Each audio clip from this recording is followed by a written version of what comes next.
Hey guys, All Jack, No Trades here. It is now day 8 of fixing the RX7, and I'm just going to show you guys how to do a quick test to see if your engine is getting fuel from the fuel tank.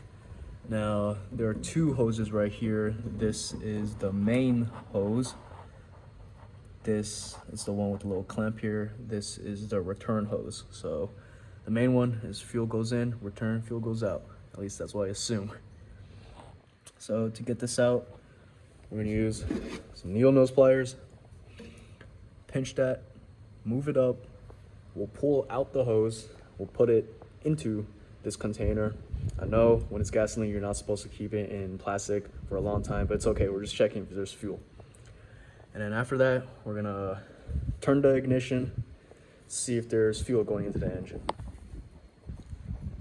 Now before anything, I already disconnected the battery, so I don't have to deal with any fires, at least for now.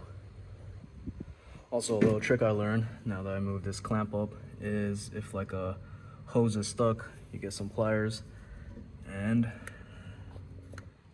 you grab it, you just like kind of twist it, wiggle it a bit, see if you can get it loose. And then after you can get it loose, you just pull.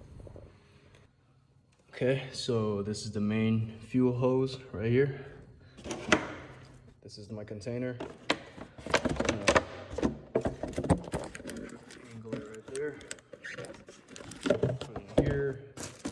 And try to have it face downward. I'm gonna plug in the battery.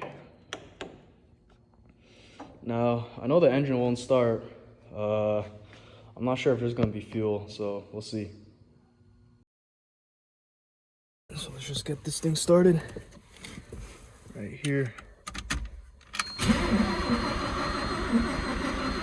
I'm also pressing down on the accelerator to see if they'll give it gas.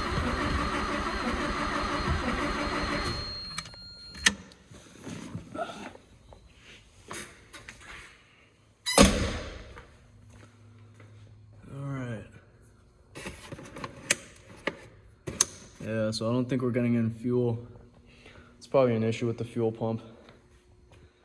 Alright, well, that's the video for today, guys. Catch you in the next one.